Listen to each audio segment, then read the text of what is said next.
everyone, and welcome back to the Low Belt Spark podcast. I know it's me again, taller, better looking, and different accent, but please watch this because every now and again I get more views than the normal presenter, and it annoys him. So keep doing it. But I am back. Low Belt is dealing with some things at the moment, so I am stepping in as one of his friends within the community. So make sure to go and check my podcast out as well. It's Good to Talk podcast. Feel free. And he knows I'm doing that. Well, at least he will do after I've recorded this. But anyway, let's get on with it. So today I am joined, as I'm sure Lobo will be happy about, one of our ADHD friends. But it's a little bit different today. I'm joined by Maitre. She does have ADHD, but there's more to the story than that. Maitre also comes from background of being in a cult. So the ADHD journey is a little bit different here. So we're going to be talking about things to do with ADHD, living with it within the cult itself, going around everywhere in between. So we have no idea where this is going to go. So let's get into it. How are we doing today? I am doing great. It's always a good start. Great. It's a good start. Yeah. As Lobo would always say in this, he would always say, "What's your ADHD journey?" But I'm going to say, what is your ADHD / what is your cult journey? What has brought you here? What have you found the issues with? Anything you want to talk about in any order you want to talk about it, in any relevance you want to talk about it, we're going to put it all on you because that's what he does. He asked one question, so I'm going to do the same. No pressure. Okay. No pressure. It's absolutely fine. No pressure at all. All right. Okay, well, the first thing that comes to mind when I think of my culty ADHD stuff, right? I think of how hard it was to struggle with sitting still during meetings. That's just like I feel like that's pretty normal. I'll kind of like peel back the layers where it gets more complicated. Yeah. So we'd have to sit through like these really, really long meetings of somebody who doesn't know how to speak. Like they didn't have any, not that you necessarily like need professional like help with speaking and all of that. Yeah. But somebody who might just walk up with a piece of paper and they might start reading stuff off of the piece of paper. And sometimes that would last from 1 hour to like 3 hours in this cult. And I think honestly, part of the reason that I probably left the cult is because I genuinely could not sit and could not listen to words just being thrown at me like that. Yeah. And so I would have something else to do, something like to keep my attention like surviving, I suppose, because I needed to thrive somehow. And those like anytime that I would act up, if I started to speak or if I brought a toy or something like that, I would get in trouble. And the way that I would get in trouble would be shame. And if some people with ADHD obviously don't respond well to shame. For me, I got a little spunky. I'd get a little like snippety, and obviously that just kind of led to more punishments and more shame to the point where that didn't really like work anymore until it eventually just like spiraled out of control into something horrible. But I'll get to that. Yeah. So and then sorry. I was gonna say just the kind of just the baseline really of the cult was or completely antithetical to who you were. It's just like which I think actually which is why a lot of people with ADHD have issues within school as well. It's like sit down, shut up. Yeah, sit down, shut up, don't move, and look at the speaker. If you look away, that's disrespectful. Obviously, I struggle with that. I'm looking around all the time. Yeah. Just the basis of like the baseline of it was problematic for you. Oh, and it got even more fun, right? When every so often members of the cult would be assigned by a major cult leader to come up and give speeches. Sometimes it would be kids, sometimes adults, anything in between. And you were expected to live up to that speech, and you would have to go and talk in front of hundreds of people. Not to mention how frightening that is for people who just flat have anxiety for like any reason. But as somebody with that kind of bad attention span, I would go up to the mic as a kid who didn't know any better, and I would just start rambling. And then the more I'd ramble, the more I'd get bored while I was talking, and then I'd say something I shouldn't, and then I would get like the mic shut off, and that is the ultimate like bad juju of that area. Like everybody looks but at way you. worse. Yeah, you get ostracized immediately. You get like you get talked to in another room, and then more shame and all of that. And your family receives the shame from that because, and mind you, it's kind of like they drop a certain amount of shame when you're like under 9 years old, because realistically, like you know, you're so much of a kid that you can write it off. But once you pass like 11 or 12, I suppose you're supposed to act like an adult, and you're expected to give public speeches about the cult, to the cult, very adult like and professional, and you have to adopt the words that they use as well. So Yeah. the verbiage. Yeah, and authority, I found not always the case. Obviously, everybody and everybody's journey with mental health is different. But I think for a lot of people with ADHD, because of the whole sit down, shut up, the idea of listening or identifying with authority is problematic at best. So then being told, "Hey, you've got to do it exactly as we tell you," fuck you. Yeah. Like, And like you don't get much room for deviation when you're talking in these cult settings. And sometimes, you know, you go into smaller groups and you do smaller culty activities, and you'd still be expected to like be participating. Or my least favorite thing would be when you had to memorize certain I guess lines for them. Some songs, some of the cult songs were like kind of like a prayer of some kind, and being expected to fully memorize like several lines, especially for someone who's not like musically inclined, or to sing as well. Like just any type of rote memorization like that is something that wasn't really reasonable to expect from yeah, someone who has an attention issue.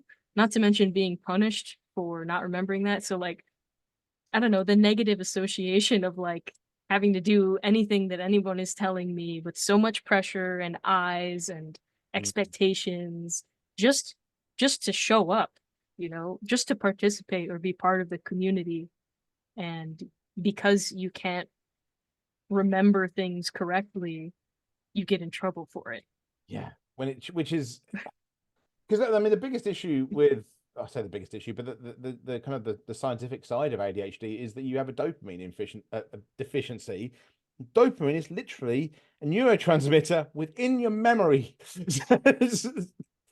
There's a reason, like, for anyone out there that doesn't understand this, by the way, there's a reason people with ADHD can't remember it as well, because the rest of us that don't have it, our dopamine levels are generally high, depending on whatever you have. And so your memory can work within the dopamine. That's kind of why it's the happy hormone, because the dopamine effectively tells you, hey, you did this last time and you felt happy about it. But it's part of your memory neurotransmitters, which means when you don't have it, your short-term memory, anything you're trying to learn, doesn't have the ability to get into your long-term memory. So trying to teach someone that over and over and over again doesn't do anything but frustrate you.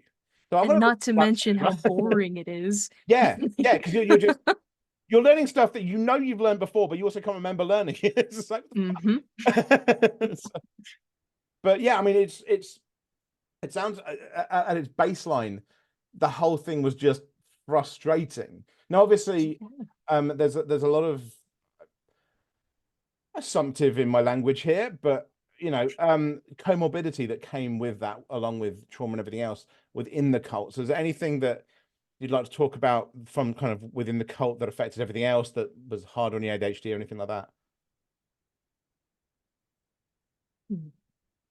I would say, let's see. I'm trying to particularly like gear things towards how it was for someone with an attention issue.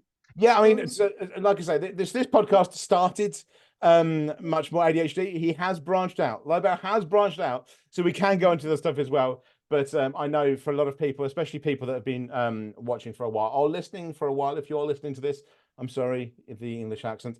I know there's a lot of the original people listening that are more towards the ADHD, but don't feel that you're closed off from talking about anything else as well. That's, that we want to hear about more of everything as well. So yeah, I suppose when it came to activities in particular in the cult, like there were a lot of, I would describe, wholesome activities to do, like community type things, but it would always serve some kind of function for the cult, if that makes sense.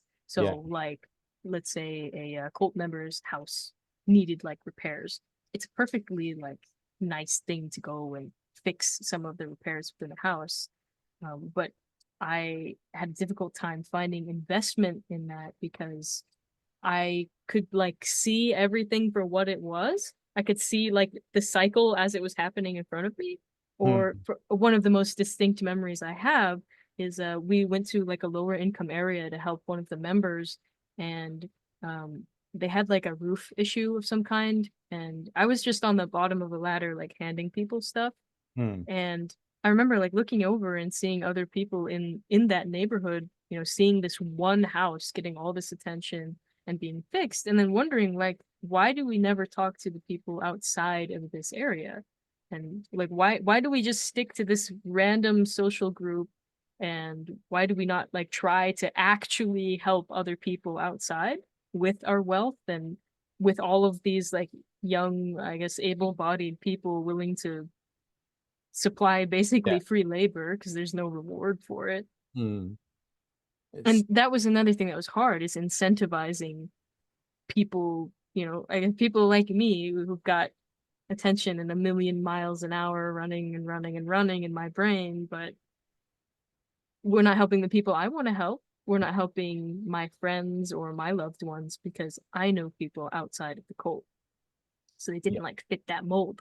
I think that's a big thing with a lot of cults, that the reason cults stay in any kind of power is because they separate you out. I mean, that's kind of how they work. So I suppose to show any kind of kindness or anything to somebody else would be bringing them in to do it first. So it's that. There's always like a motive behind it. And Mm. like making friends for me at school was something that was challenging already because I didn't enjoy school because I felt like I was just being thrown into the school was part of the cult as well. So they had very like similar I guess styles. Right. For example, like in, I think, what is it? All the way through, say, first grade through like sixth grade, for example, um, they had this method of teaching that they called, I think, the blab method or something. And you were expected to memorize information because you were singing it to your teacher. And to some extent, I know that like when you say things and when you repeat them, you'll memorize them. But we would get, it was problematic for me because I didn't know why anything was happening. I knew what was. And anytime I would ask, like, for example, with math, I was being taught like the multiplication table just based off of what is, like, literally 2 plus 2 is 4. And I would ask, why? Like, how does that make sense? Explain the logic to me. And they would just say, it just is 4. And it would drive me insane because I wanted to know the deeper answers. And if you bring that up to like a cult level, why are we listening to this guy, for example? We just are. You need to respect authority. You need to sit down, be quiet, and listen. There's like no depth of Yeah. explanation to it. I mean, I have to say, I mean, firstly, 2 plus 2 can also be 3.9 recurring, but it's not necessarily 4. But yeah, I'm gonna get people in the comments for that one. But it, I mean, that was actually, as a former teacher, that was kind of my problem with normal schools in general. I fucking hate calculators with a goddamn passion. Give them fucking abacus. And it's basically for the exact reason you just said, is if I tell someone 2 plus 2 is 4, fine. They're going to take it. If I tell them 2 plus 2 is 5 and the calculator agrees with me, that they're just going to take that. They'll take whatever the calculator says it is, but you can buy calculators that literally actively give you the wrong answer. So if they have an abacus, they go 1, 2, 3, 4. Okay, now I know why it's 4. And now there's like it's why they hated me at school for that one when I was a teacher. And so I I don't apologize to the kids I did this to when I was there, but when I was a teacher boy. for maths class, I gave them some questions and then confiscated all of the calculators in the class. I made them do it long way. This was for year 8, so like 12, 13. And See, I would have hated it, but that's meaningful because I can learn from that and like the that was the logic in point. it. Oh yeah, and the great thing is because I'm like 6'2", I just put them out of reach. But I'm not a teacher anymore, so I have to explain that. Okay, and fuck you to that school. But that school was the reason I left teaching, actually. But Make or break it. Yeah. yeah, it's you know, I think if you're not given the ability to understand it, you're never going to understand, and that's then trebled. Now, obviously, that may be because of my neurodivergence as well, that I'm also similar in that. But I think that gets trebled when you come across neurodivergency. It's kind of, well, I want to be able to explain it, and now in your head, it's like, no, I need to, otherwise you want a bullshit meter now, because I'm not going to trust what you're saying, because there's a lot of people talk about in ADHD a pattern recognition of same patterns going over and over that don't make sense. So Yep. yeah, it was so like problematic for you for that. Oh, they hated me because I would ask why. Anytime I was given a task, like all the way from, when I was even smaller, it would just be why. I was that kid that would like stare up and just keep asking why. Lobau Spark is proudly supported by Leo Guinan, Kirk Hofstrom, Casey Elliott, Sarah Delano, Justin Allingham, Blushing Crafter, Jamie Young, and Beth Jones. It is now also supported by 14 anonymous supporters. And I understand that completely. I know I can swear and all that kind of shit. If you want to support it and be anonymous, I get it. I get it. Whether you want to be mentioned by name or remain anonymous, this podcast does not exist without all of you. And I love you. And they couldn't answer it, huh? That's what kids are meant to do. Like, it's Yes. I don't even know if that was like a particularly me thing or just something that was like beaten out of me at an early age to not ask why, because it would be met with some kind of like sometimes a physical hostility, because we had the punishments at that school, that culty school, where you would have to do like various types of physical labor, or like wall sits. I think that's what they're called. You basically have to press your back up to a wall like 90 degrees. Mind you, we're kids, and don't get me wrong, exercise is great, but like using it as a punishment was just cruel. And then they'd like slap your fingers, and you had to like be completely like out like this, crouched up against a wall. And you'd miss out on like certain activities, like, oh, they would cut your lunchtime short as well. And mind you, as a neurodivergent person, when they take the one thing that you like to go to school for and they make it like smaller and smaller and smaller, I lost the incentive to want to learn and to want to show up and do anything like that very, very quickly. Yeah, it's kind of, if they're taking away the only, it's that kind of, it's that stick or the rod type thing, and it's so, well, if we're going to give you this, stick or the carrot thing, it's like, if we give you the carrot, oh, we're going to keep hitting you, and now we've taken half the carrot away. Well, it's not going to work. It's problematic at its best. So I mean, what things do you think that were particularly harmful within the cult that you found since you've left as well, that like compounded your ADHD to be worse, and any of the other issues that you've kind of discovered of yourself since you've come out of it? I would say that it has caused my masking to change, like the type of masking that I do. I feel like boys within the cult were able to get away with being more hyperactive and not paying as much attention. And the expectations that were put on me as a chick was like much more strict, and I had to be ladylike, and I had to sit a certain way, and stuff like that. So my masking, mind you, I'm a very hyperactive ADHDer. Yeah. So my brain is literally shaking in my skull as I'm thinking of 1,000 things a second. And as a kid, I'd be kicking my legs, I'd be running around, and I'd be playing with the boys because that's what you do. And that was like a completely innocent experience. In all of my friendships, like as a child, I would be befriending the boys, and that cult would make me, or they would slut shame me for hanging around the boys at a young age because I had energy. It was Yeah. literally just having energy and wanting to expel it and play and talk and do normal kid things. Yeah, you weren't being demure and everything else, so they needed you to kind of step in line. And Yeah. it's problematic anyway for girls with ADHD anyway, because you don't fit the norms in general, which is why ADHD Mhm. is so badly diagnosed for girls and women in general. So I mean, when you're in a normal school, they may have had an idea of, okay, so maybe there's something going on, or oh, that person has a lot of this. Because it was the cult, it was just, well, no, can't do that, it's this, which obviously is going to cause you further issues Yep. recognizing who you are, changing your mask, as you say. Yeah, and those issues ended up turning later, and so like later into like the high school years in which I was still like stuck in the cult. Mm, My attention went from like a less energetic to a completely internal struggle.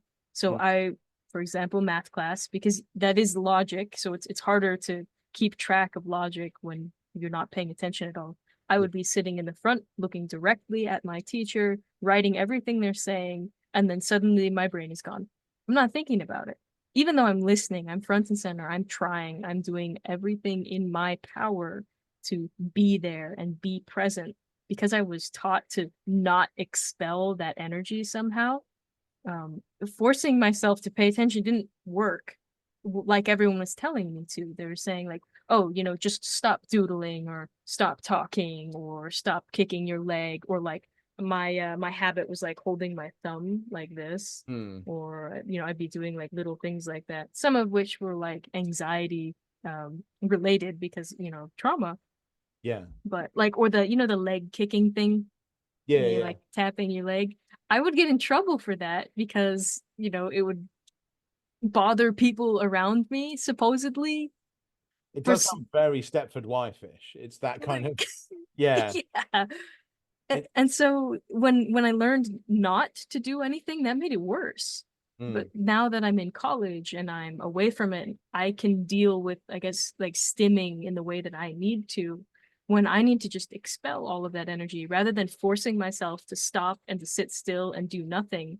Like I pull out like something to fidget with, or like I have a cup with me, or like literally anything to do what my brain wants me to do, like clicking my pen. I don't shame myself for needing to do those things to allow my brain to think, or even using my hands as much as I am now. That yeah, was a no-no. That was bad. And I can't even, like, I can hardly wrap myself around it now in yeah. I mean, retrospect. it's a nightmare. I mean, because I have similar issues. I don't have ADHD. I have a nice little collection of other letters, but um, I mean, I have three screens in front of me. I have two cameras, lights. I have a load of shit going on here because I have a decent space on my desk, as well as everything else. I mean, I've done podcasts before where I've had to play chess online at the same time so that I didn't have to slow down because I couldn't do it. And it's you do get to that point, and then if your whole life, especially at that point, is you your existence is wrong, which some Yeah. organizations still kind of teach. But your whole existence is wrong, and but you don't understand because you're not they're not accepting of what you are in the first place. I'm assuming there was a kind of almost a kind of creation of your own hell within your mind during that time. Yeah, absolutely. It was torturous, honestly. It Mm, was it was painful. And so what I ended up doing, I mentioned public speaking earlier. I ended up joining like a speech and debate, I guess, team mm, in that high school. The high school itself was not part of the cult. That was like my little moments of freedom. Hmm. And so I was able to do these things and be exposed to places that weren't so strict about my habits. And I still remember like the first time I went to the school and I found myself like starting to like stim a little bit at my desk and nobody cared. And I realized nobody's looking at me, nobody notices me. And I'm doing like the smallest little movement that before would get me in trouble. Like they literally would put me in front of the teacher's desk so that they could keep an eye on me if I started tapping my leg or something absurd like that. Like, as someone that was a teacher, if someone's stimming, I don't care. You doing your work? Cool. You got a question for me? Are you trying to get my attention with it? No, you just, okay, cool. Like, it should never be an issue ever, because it's like, as a teacher, you're meant to be making sure that people can do their work. Now, if you need to be there to help someone do their work because they're not able to do it, or there's just something about it that you haven't explained properly, that's on you. Them stimming shouldn't be something that you reprimand someone for. It's something you be like, oh, okay, you know, nice you've been stimming, you know, if you want to bring in a fidget spinner or toy, whatever, you know, a little puzzle, feel free. You know, that should be the kind of thing you say to people, not Mm-hmm. front of my desk, you must be watched. I mean, And the anxiety that that would create in a yeah. learning environment, especially, and even like not at the school, then just at the cult buildings, basically, they would have like a similar structure. So basically, I would not only go to like cult school, but then I would go to cult school too afterwards. Right. And so imagine you already hate listening to people for 3 hours, and then they do it for another 8 hours, and then maybe sometimes another hour afterwards. No wonder I like completely tuned out to most of it because I was bored. If Yeah. nothing else, it's just horrendously, deeply boring. So, I mean, obviously the ADHD was kind of just dialed up because of the cult. What other kind of things did came out of the cult? Obviously, you know, there's going to be trauma and, as you just mentioned, their anxiety. But what kind of things happened, if you don't mind talking about them, that were the most traumatic, or that things that just people you think people should understand about cults in general? Because I think cults are not popularized, but I think when you see them on the media, they're kind of this fun little thing that you know, oh well, it's something that Clint Eastwood's going to turn up and save everyone, or so, you know, they're nice little things that you can just kind of get away from. Like, is there something that you'd like kind of everyone to know about them? So I guess remind me to come back to like the majorly traumatic Yeah, yeah. stuff. But like on a lesser note, something that just bothers me about cults generally is the stifling of creativity, and especially for people who are neurodivergent. Our brains work differently. We can think of things in ways that people never imagine, for better or for worse sometimes. So when I have a new interesting idea or way that I want to share it with people, they are non-receptive to that type of information being given in a way that I'm presenting it or I'm explaining it, because it's not familiar to them. And I know that that's something that people just generally struggle with, like sometimes in the workplace, if you're just, you know, throwing out ideas like a boss or something. But general stuff, like even in my own home, the only place in which I was able to express my ideas and thoughts towards things was like video games. Like Yeah. I would be building things, or I had like model kits or Legos or stuff like that. And those like little shreds of creativity are what like helped pull me through the rest of the cult, because they don't care about you as a person or your beliefs or what you are. They care about you as a function of that cult, as another gear in the mechanism, not another living being, existing person. Yeah. And so when somebody is in a cult, or if you know somebody who's in a cult, teaching them or getting them to recognize that that operation does not care about them is damaging to who they are, because part of their identity is the cult. Yeah. They are one in each other. So asking them to separate that and to say like, hey, you're in a cult, like that, it doesn't work. Yeah, well, it's I mean, it's Foucault's Legree at base level. Everything that you've got has been kind of filtered through that understanding of how you then see the world. So Mhm. somebody from a separate, grid that they've seen, that they've created, doesn't have those experiences. The two don't align as easy to just go, hey, you're in a cult, let's get you out of it, because that's not what your understanding means, because you've been indoctrinated within one. Mhm. Yeah. And that's actually why I would recommend like everyone, I think if they can, and I think most people can, you should travel. You should put yourself in positions in which you are not comfortable. You need to be seeing your face. You need to be doing these things. You need to get outside of your bubble. Yep.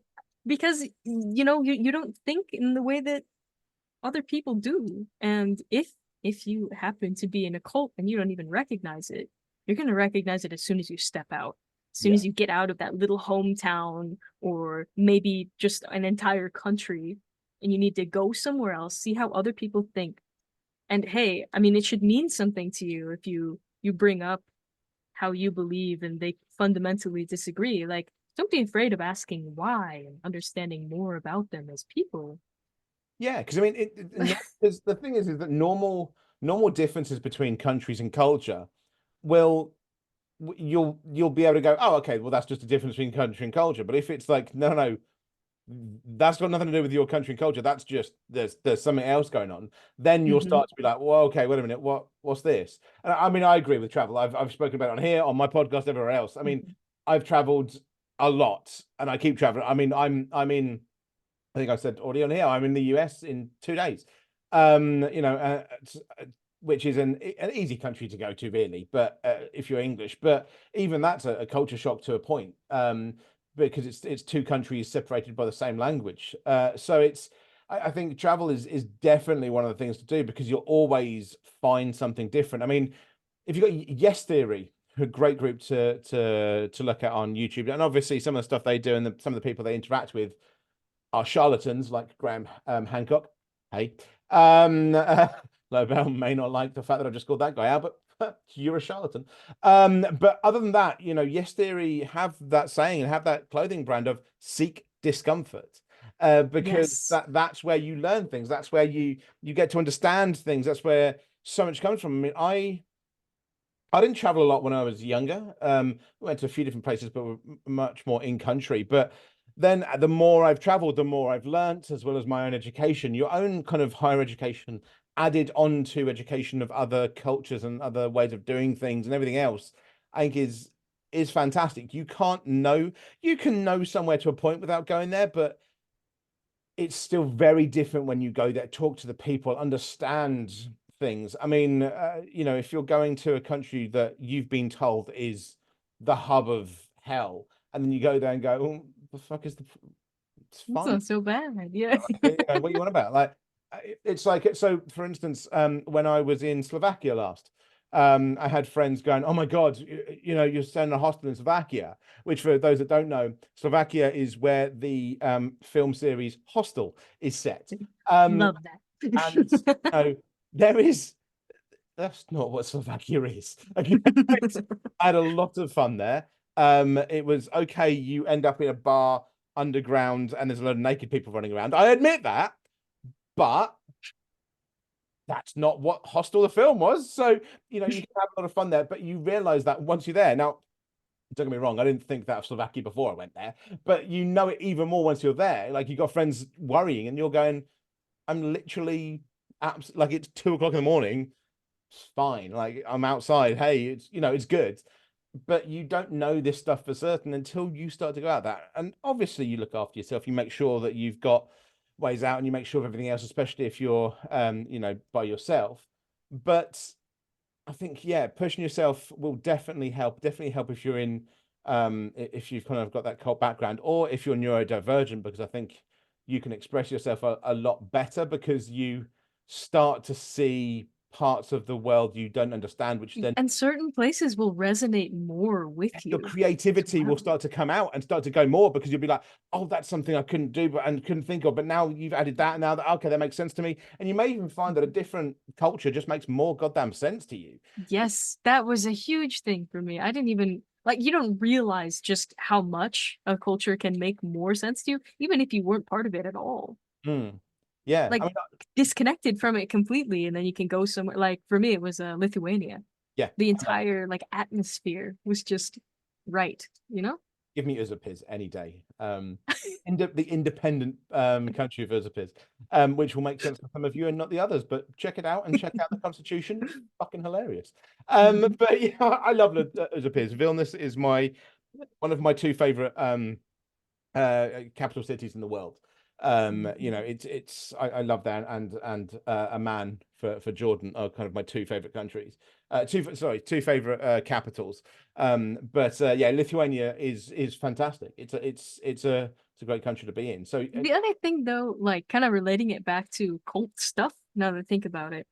So I've had a very particular example of people who have traveled while being in a cult at the same time. And I used to think that once you travel, you can't possibly still be in the cult, right? it's a travel. Wrong. Yeah, it's like you're a traveling cult. You're bringing it with you. Yeah.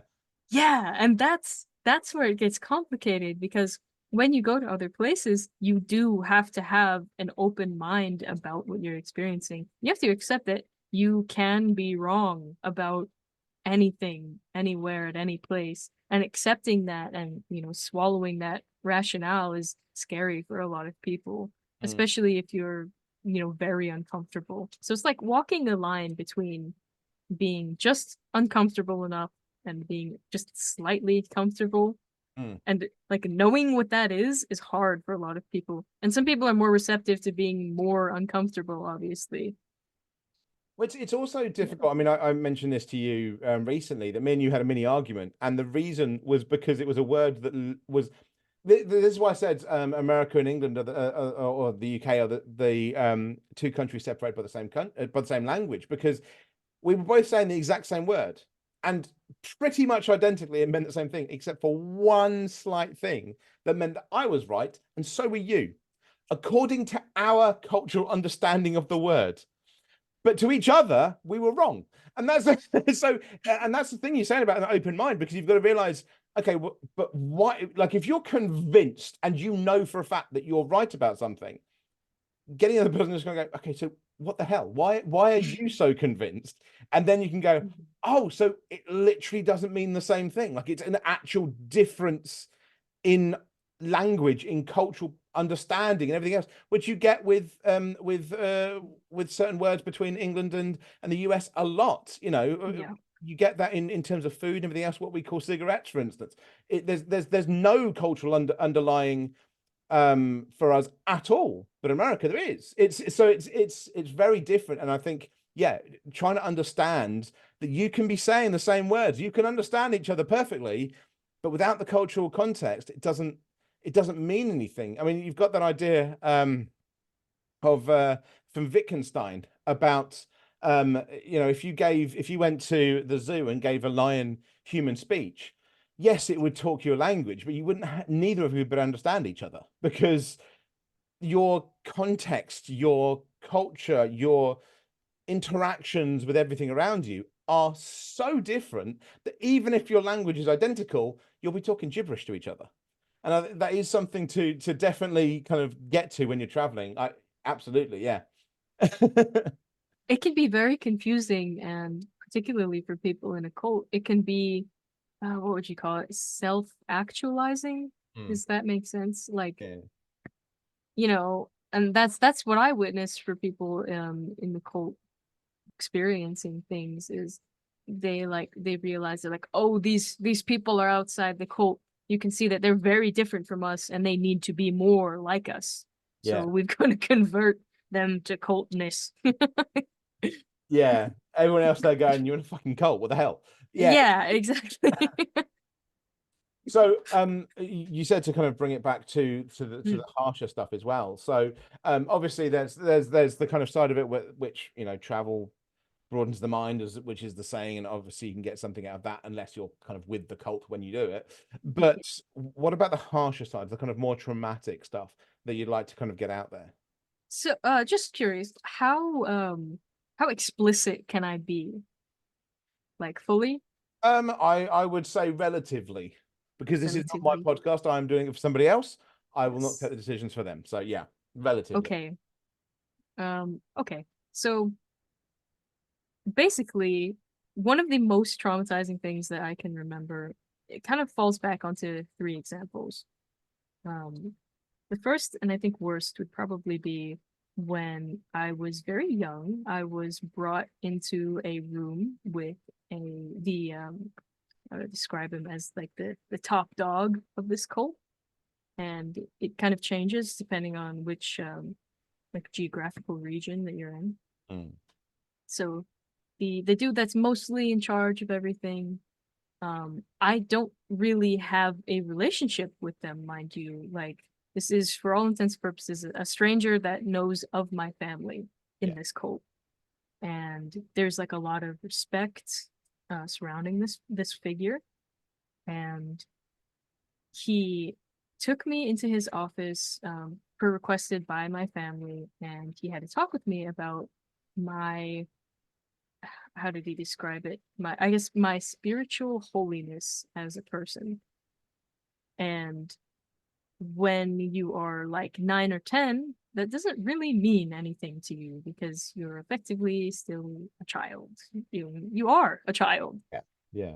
Um, and he was asking me particular questions about sexual habits and feelings that I had as a child. So, mind you, I'm in a relatively locked room environment with an adult that I don't really know, who is asking me basically whether or not I'm acting on my sexual urges, and I'm like 9 or 10. And I hardly even know what that means as a kid. And the reason that it was mostly traumatizing for me is because I had experienced sexual assault by members within the cult. And so, as a child who didn't really understand like boundaries, and mind you, the questions were specific and vague enough that like it's more confusing than anything for a child. So he was asking me particular questions like, do you touch yourself? And as a kid, I was like, well, I was being honest because you're exploring your body. And I've always been like very logical, very sincere, like I had no reason to lie because, why not? And so I answered truthfully. And because I was simultaneously being assaulted in the background, I was also giving a detailed explanation about that. And following that, I was then shamed and told that I was not pure because I was having impure thoughts, and I was a bad girl, all of that shenanigans basically. I feel like I'm really downplaying it as I'm explaining it, but I, basically, yeah. yeah, like there's no good way to say it, but Yeah. I was shamed for all of that, even though all of it was out of my control. And to make matters worse, none of that was shared with my family. It was kept between me and this older man that I didn't really know. And it was like every time I would show up to the cult after that point, it was like I had this weird relationship with him now because he knew that like I was bad and I didn't know whether or not he was going to tell my family. I figured out that he didn't because obviously they would have been more reactive than Yeah. that. And they thought that like the meeting went well and everything. I just wasn't like, because I always kind of acted up. They were like, oh, she probably just, was just doing something wrong or goofing off. They didn't know like the severity of what had happened, thankfully, to be honest. Because it could have gotten worse, honestly, if they knew. So like part of me is thankful that he didn't say anything, but at the same time, he had a moral obligation to tell my parents what was going on. And I guess cycling, kind of like following on that, later when I had told my parents that I had been sexually assaulted, they blindsided me and they gaslit me about it, because that made me explaining to them that I had been assaulted made them look bad as parents because they were unable to protect. So rather than reacting like concerned and, you know, helpful and like, I'm here if you need me, they were just like, you're lying. it, Yeah. like, Yeah. Yeah. I think anyone listening is kind of probably clenching their fist at this point. I know Lobel will be. But it's kind of an old story, isn't it? Of like, yes, don't tell your parents this, that, and the other. And then if you do it, then, you know, because you'll get in trouble if you do. And for you, you kind of did. And that's like the fuck. no matter what I did, I was Yeah, screwed. yeah, and I think it's something we hear in about cults all the time. It's kind of the mainstay of pretty much any cult, isn't it? There seems to be that underlying, you know, it's a power thing. It's purely kind of off of the power that people can get in specific cults of that they then wield to their advantage in any way. But it's I don't say problematic because that really underplays it. But yeah, Right? yeah, but that's the thing. It's horrendous. And it's then something you've had to deal with. Firstly, being young anyway, so not really understanding. On top of that, having the anxiety of not being able to do anything else, and then also just being able to just function normally because of being neurodivergent and just everything coming together. I you know, saying that I can't imagine it is again somewhat underplaying it, because there's no concept for me, because it's not something that I've been in the line of. So I mean, how did that kind of culminate in your mind, kind of after that, and then after you told your family? Because obviously, as you say, they kind of gaslit you into just going, no, it's, you know, that you've made it up, you're not telling the truth. Like, how did that kind of then present itself in your own mind? So, okay, to give like a full backstory, I suppose. When I was 13, that's like, I knew that I had had something happen to me when I was 9 or 10, because obviously I talked about it. And in my case, it was something that continued until I ended up leaving that particular area cult, basically. And when I had moved and when I was away from it, I feel like I had an epiphany when I was 13, because I was talking to a mutual friend who was explaining what had happened to them. And then it's like everything hit me all at once. I suddenly realized like it resonated with me, and like that happened to me too. And then everything about my childhood just started making sense, like one after the other. And I kept it quiet for myself because I was going through a lot at the time, because we just moved and blah blah blah. And interestingly enough, in between then and like and 16, when I had like a really big blow up with my parents, my mother actually like walked into my room once when I was indisposed, I suppose, and she was super embarrassed, super freaked out, and then she had like a talk with me about it. And while we had that talk, I confessed to her what had happened to me, and like she asked me like, when did you learn about basically like sex, just generally speaking, because we didn't really have the talk because that was taboo. Yeah. And so I explained to her like, yeah, you know, I've been abused. You know, and she took that information, she kind of like nodded, and she said, you know, when I was your age, I was also abused because um you know, excuse me for not having a filter, but she explained to me that she was groped once, and that was her story of abuse. And I know, like, not to compare traumas or anything. It's not a matter of comparison. It's the fact that she just basically told me, like, you'll be fine. It happened to me once. Yeah, but the fact that you have trauma isn't a solution to me having trauma, Mum. Yeah, Yes. And then yeah. never talked about it again, completely gaslit me, said that conversation never happened. She never remembered walking into my room. She basically told me years later, when I was like pushing, because when you're somebody like me, especially the neurodivergents, because they did so much gaslighting with normal things, I started writing it down. I started journaling and keeping track of my brain, because they used my inattentiveness as a way to convince me that reality did not happen. Right.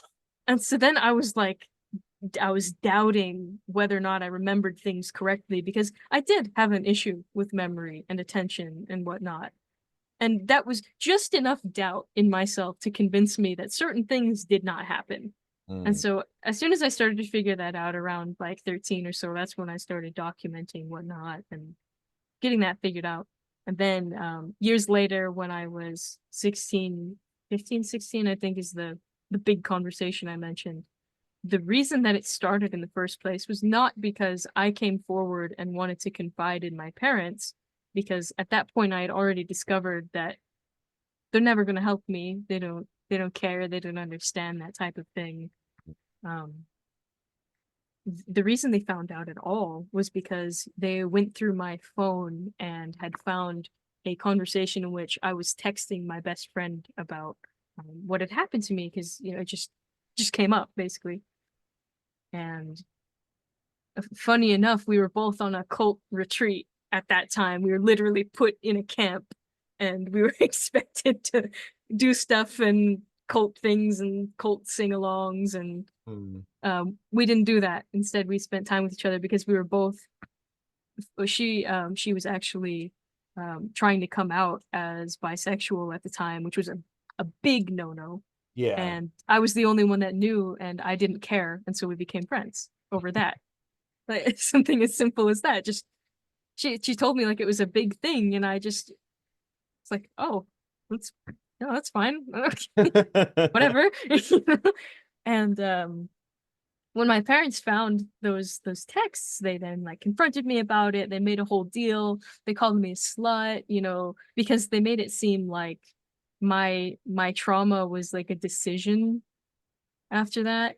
And that's because the way that the cult leverages sexual purity as being a decision, and like,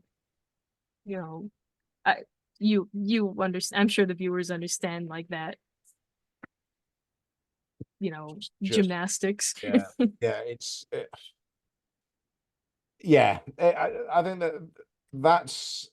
it comes to the thing again, which you always see in films and TV and stuff like that, which always seems just ridiculous, of that kind of purity that's always needed. That kind of, yeah, running through the fields of daisies with pure and everything like that, and it's just a nonsense. And these cults exist as a power hungry top down thing. That's what they are. But the problem is it's very difficult when you're in it to see out of it. And as with your mother, like you say, it potentially for her, she had to kind of gaslight herself just to deal with her own trauma, because that's too much problem. And here's where it gets interesting. At least to me, I feel like I've still kind of been, I think, digesting this particular situation, because it was weird. So when they outed me with my phone and everything, my mom retold me that story of her situation and her trauma. And then my dad came and told me a story with himself and his trauma. And albeit his was more intense. Like it's both, they both have trauma. Yeah, yeah. But they both just dropped that on me like, oh, well, it happened to us too. And you should be okay with it, because we also suffered through it. Stop making a big deal about it. Stop talking to people about it. Stop sharing. Stop exposing what it is. Yeah. And they made it seem like it was normal. And part of that is because it is normal within that cult, unfortunately. But also the fact that they just glossed over it, like they're like, stop being dramatic. We don't want any more drama out of you. You know, don't be yourself. Don't talk about something that's troubling you. We don't want to hear it. Also, you're a slut. Like, Yeah. I mean, God, it's just I think it beggars belief for anyone that's kind of not been through that, because you do see where different elements can kind of happen outside of it, but it is just so separate from, I think, most people's reality, that it becomes problematic for then people to interact with it, which is what cults kind of leverage on, that they just kind of gaslight and then move on, and that's the problem for so many of them. So what was the moment you kind of separated yourself from the cult, and kind of what was the kind of, was it just a decision of I now can, or was there obviously there's a shitload of stuff that's happened, which we haven't gone into, and I think we could probably do days on it to get through. But was there a specific thing, or was it just the accumulation, and then you suddenly went, oh, I have the chance to escape, let's go? so there's the emotional departing that I did when I was, I think, 13, when I realized all of that, but I couldn't do anything about it because I couldn't leave, and I wasn't like out to my parents about it yet. Fun fact, despite all of this that I'm about to tell you, my family still thinks I'm in it, even though I've like definitively said I'm not going back, I'm never doing that, I never believe, blah blah blah. I actually have to go and get my name physically removed from documents for them to like accept it, which obviously is like a whole endeavor. It feels like a waste of time. Yeah. But that said, the moment I was able to leave, I made a strategy. As soon as I returned 13, I realized that the only way that my family is going to let me leave this cult is if I give them a reason to want me to leave. And at first, I thought that meant like acting up enough that they wouldn't want me anymore. Like, I thought that maybe if I am so bad that they just give up on me, it'll be easier. Or maybe if I prove to them that I'm insane, they won't want me, or like something like that. And that's obviously, I was a kid. I was struggling with stuff like that. I very quickly realized that wasn't like a good way to go about things. And I started to realize that the school in which I had transferred to, I moved out of country for context.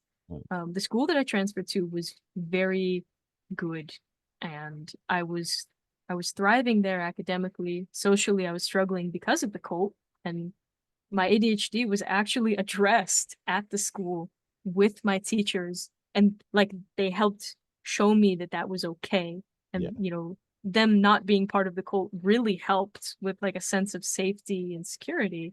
And I started getting like classes done and knocking out enough credits in my early academic and high school years there that I realized I could graduate early. And my parents will see that achievement as something like worth celebrating, and they'll let me leave the physical confinements of their existence if I graduate early and no other thing. Because I'm sure not going to like go and teach cult stuff like out of country, because they could send me on something like that. But I'm not. No. And that costs money as well. So I started doing really good in school because I focused on it. I literally started hyper focusing because I was so motivated to get away from that like constant terrifying presence. And then they started being a little more absent at home, so it was being like a little easier to do that. So I started going to school. I started going to after school, and then an extra study thing, just so I could get classes out of the way. And at 16, I was ready, actually. I wanted to graduate, but my family argued with me and made me stay like one more year before I would go off to college. And so I kind of like bit my tongue, I suppose, and was like, all right, I'll just be a good kid. And obviously I got in trouble in between then a Yeah. lot because I was out but not fully out yet. And finally at 17, I took enough college credits and I was able to not not effectively legally be emancipated, but physically I made them allow me to move out of state or upstate. So I moved like 6, 7 hours away and stayed in a dorm. And after that point, I basically met them once and then I moved across the country. I So within that, disappeared. your ADHD actually helped you leave. Yeah. So Yeah. so that thing about people talk about ADHD as a superpower, but for you, it was the thing that allowed you to then, right, let's get the fuck out of here. Mhm. Which I think a lot of people downplay mental health in so many different ways, but actually, when you lean into them, sometimes they can be incredibly helpful, even Yes. against other forms of mental health issues that have been hoisted upon you, like trauma Yeah. and anxiety, by the situation that you're in. So it's trying to maneuver your way through that maze of your own mind whilst being gaslit and everything else is interesting, which I think is why you needed that time away to be able to go, okay, this is recognized, this is this. Okay, I can put jigsaw pieces together and then get the fuck away. I learned how to study. I learned how to take information and actually do something with it. Whereas in an environment in which I couldn't even ask why, like Yeah. suddenly my questions were getting answered and they didn't care when I was stimming and la la la la la. Mm. It's crazy what just a recognition, because like I know that I have ADHD and I know that like as far as like the scale goes for my inattentiveness, I've come to terms with like where mine is, and I know that a lot of people have like a more inattentive ADHD journey. Mm. So like I feel like I had to work with myself to like figure out what's okay for me. It was hard. That's it's I don't think that anyone's going to think it wasn't Yeah. from the descriptions and everything else with the cult, but yeah, it's definitely a journey, and obviously there's a lot more to it. But I think just you've also given enough that people can understand and potentially look for those signs within themselves, their situation at the moment, people around them, and everything else, and kind of understand that things are not always what they seem.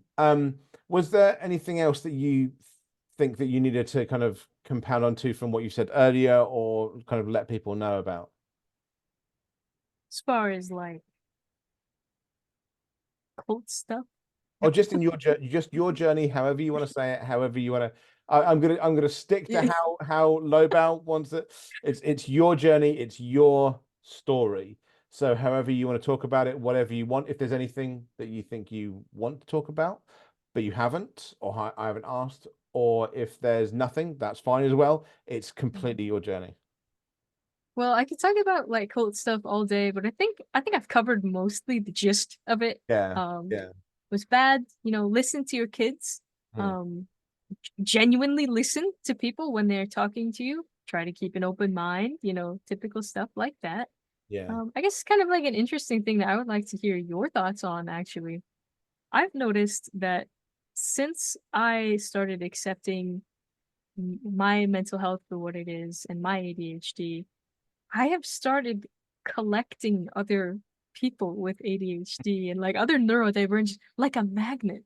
It's like all of my friends now are like that. I And I think don't know if anyone else has like had that happen to them, so I'm curious. I think in terms of neurodivergent, for me specifically, for my neurodivergence, which isn't the same, I think only neurodivergent people give me a second chance at a first impression. That's the biggest one, because I come across a certain way to a lot of people. Most neurotypicals will never. They've made the decision. That's it, because they have put their opinion and outlook on the world into my mind and assumed it to be theirs. And so, from their point of view, any actions, any thoughts I had were taken with their way of looking at the world, and therefore they get reared. Whereas neurodivergents understand, oh, well, that's that. And a lot of people and a lot of neurodivergents also recognize other neurodivergents because of something that you say or you do or the way that you act. You know, I have a verbal diarrhea, which is kind of very common with certain people with neurodivergence anyway. And there's certain things that are assumed, but I think that's why, at least for me, that I tend to collect more neurodivergent friends, because they're the ones that go, oh no, you were just, that's fine. No, why would anyone think that of you? And I'm like, well, because the however many years of my life when people have assumed that of me, it's like, yeah, but they're weird neurotypical people. That doesn't matter. So I think from my experience, that's, for me, that's why, because neurotypicals don't want to give a second chance because their opinion of the world is unchanging and they see the world through their eyes and they assume that you do. So anything that you do in their mind that is wrong, they assume a malicious intent because that's what they would have if they interacted the way that you did, even though for you, you've not. That makes sense. I'm glad that, you know, I'm not the only one who, I guess, collects people. I feel like I I think Lobau as well. I think Lobau as well collects a lot of us. I mean, I'm here to take in the thing, and I'm one of the collection. So he's one of my collections. So yes, yeah, definitely. I mean, actually, the last time I was in the US, the all of the friends that joined, you know, that came together for a few drinks, we're from all over the place, and all of us were brought together because of mental health. So we were a collection ourselves. So absolutely. So I've got one more question because this is the one that Lobau always asks. Okay. What are you most proud of yourself for? Or what are you most proud of? Has to be personal. It's funny. I feel like I actually just talked about it in a way. So there's like, I'm sorry, I choked on my tea. There's like the obvious answer, which is like, I survived a cult, you know, like I'm a survivor of a lot of things, actually. And surviving is not thriving. But I have reached a point in my life where I am thriving because I'm choosing to surround myself with people or that, you know, that I collect like that understand me and are not going to treat me like I was treated in a horrible cult. And I'm proud that for the people around me, I can be the glue for them to meet other people like them as well. I'm kind of used to like landing in the keystone position for a lot of friend groups. I just have this kind of butterfly ability, even though I'm very much an introvert. I bring people together, and I'm proud of that because I bring them together without threatening them like a cult. I think that's yeah. I think that's probably one of the things that Lobau would say that he's proud of, that he brings people together. So I think you've definitely got a commonality there as well. And I think that's good. That there are definitely things in your life that you should absolutely be proud of. So I think it's good that you recognize them, because I think asking somebody what they're proud of is usually one of the hardest things, especially for neurodivergents who have been told they shouldn't be proud of anything, because apparently pride is a sin. So okay. So but thank you so much for joining us. Thank you everyone out there for sticking with us. Obviously I am not Lobau. You will, I am sure, have Lobau on the next podcast. You may find that I or somebody else from the community is interacting with these sometimes as well, because of course we're all human, including Lobau. So some of us will take up the slack every now and again as well. So, but I hope you've enjoyed that, or not enjoyed. I hope you've taken something from that, and we'll see you again next week. Thanks, everyone.